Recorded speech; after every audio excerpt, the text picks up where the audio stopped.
Look Outreach is underwritten by the generous support of Munter Enterprises. Family owned and operated since 1972, integrity is important, as our family name is on every project. Our word is our bond.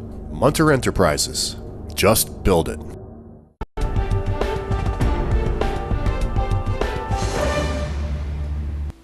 Welcome back, everyone. Well, anybody who follows this program knows, you hear me say it many, many times, I really don't care what party someone is affiliated with, meaning a political party. What I think is most important in our democracy is that you get to know the individual, get to know what they stand for, get to know what drives them, get to know what their priorities are. Well, recently we found out that Patrick Nelson here has thrown his hat in the ring for the 21st Congressional seat. So first, welcome, Patrick. Thanks for having me. Oh, well, it's nice to have you too. Thank you for coming in. I really, what I said at the open there, I say all the time. You know, you're running for political office, and it takes a certain kind of person. What do you think drives you to want to run for political office? Well, I wanted to figure out a way to use sort of my natural curiosity. I was studying at RPI. I'll tell you this story. I was going into my senior year at RPI studying biochemistry, and I found myself procrastinating my real homework, and I was getting into the news, reading policy papers, trying to understand the forces that were shaping the society that I was getting ready to move into. And I mean, part of it was, well, if I'm going to procrastinate doing this, it might make sense for me to move myself in a direction where it's actually productive rather than procrastination. But also, going into my senior year at RPI, I was working in the Albany Presbytery as a commissioner, one of the youngest commissioners to Presbytery in the church, trying to save Camp Hebron, which is a camp that I had attended from 3rd grade till 12th grade, and found that I was pretty adept with the parliamentary procedure thing. I was comfortable in that kind of an environment. And then later that summer, I'm watching Real Time with Bill Maher, and like I said, I wish I had a better story. It's like, oh, I was watching a TV show, this was the inspiration, but you know what, this is what you get sometimes.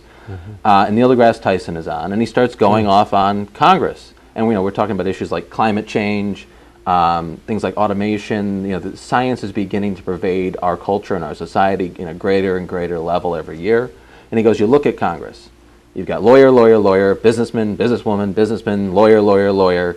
He goes, where are the scientists? Where are the engineers? Where's the rest of life? And for me, those two things happening that summer inspired me and said, I'm going to see if I can get involved and try and fix this process, or get involved and have an influence and bring the scientific training that I've had into the public policy. So melding what I was officially supposed to be doing and what was distracting me, and trying to move in a direction to have a positive impact on our government. Well, as you probably, I'm thinking the same thing I'm thinking, spoken like a true engineer.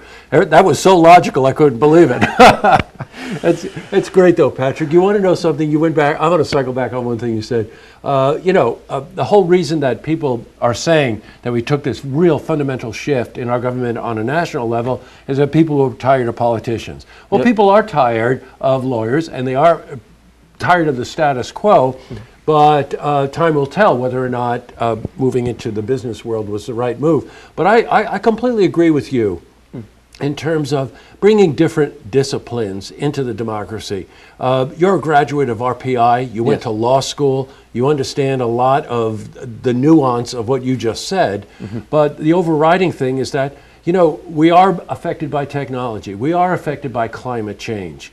Pro or con, this is, nobody's going to debate whether or not we're affected by it. And the idea to bring someone in that brings a different skill set to work in conjunction with other people would actually broaden a platform, right? Don't you? Yeah. I do want to mention, I did 36 credit hours at St. John's University, and I actually left. It wasn't because I wasn't a decent student. It was I couldn't justify to myself borrowing another $100,000 of student debt to move into what is a dwindling job market for lawyers and attorneys. And actually that's an impact of automation in our society too. Yeah, sure.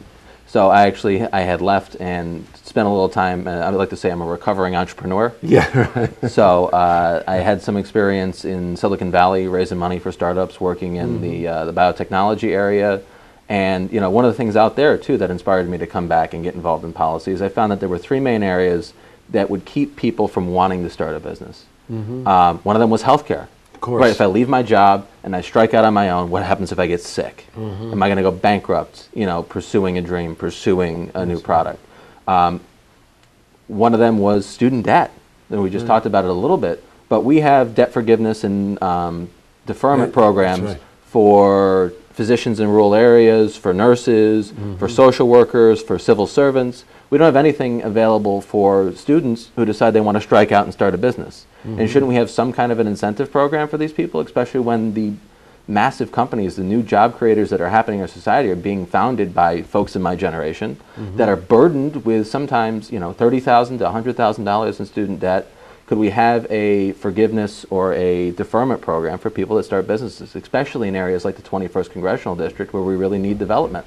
You know what you were saying before, he was telling me before we went on air, is a delegate for Bernie Sanders. And partially because of that role that you played, but also just the amount of, we call it bootstrapping, right? Door to door, knocking on doors in the 21st Congressional District, which, by the way, is bigger than some states. It's like 15,000 square miles. You learned a lot from talking to people, right? And you identified areas of healthcare, minimum wage, well-being as kind of the keys, regardless of what household door you were knocking on. Taking care of our environment too. We live in one of the most beautiful parts of the world. I like to say if I'm driving across the district, one of the jokes I would say is, if I told you we took the scenic route, you'd have no idea which road we actually drove on, because they're all the scenic route. And when you see that every day, I think it has an impact on you that there's a need to take care of this environment, to take care of this planet. I mean, it's a very agricultural area, so we get our food from the ground. But we've also seen the impacts of irresponsibility. In the village of Stillwater, we used to have our own water plant. We found it was contaminated by PCBs. That's right. From corporate irresponsibility at the GE plant. And so we had to switch to county water. And that's just, we've seen the impact. So taking care of the environment, in addition to all the other things you said, are common values, whether you're a Democrat, whether you're Republican, independent, working families, taking care of each other, taking care of our environment, and again, trying to build jobs in the area that, not just jobs, careers in the area that can sustain families and keep our way of life going up in this area where we love. Patrick, it's a real pleasure to meet you. Patrick's in early. Yes, if you did the math, you know that we're over a year away from the congressional election, but it takes a long time, especially in a footprint like the 21st Congressional District, to get known. Go to Nelson for NY. That's NELSONFORNY.com. You can read a lot of policy statements. You can get to understand that this is a grassroots campaign, no lobbying money, none of these kinds of things. And from my impression here, Patrick's a real deal. So you do yourself a favor and get to learn more about him. And in the course of this crazy pursuit, you're welcome to come on anytime, talk about whatever you want to talk about. All right. Okay. Well, thanks for having me. Pleasure to meet you. Great being here. To see this interview again, you can head to our website, looktvonline.com.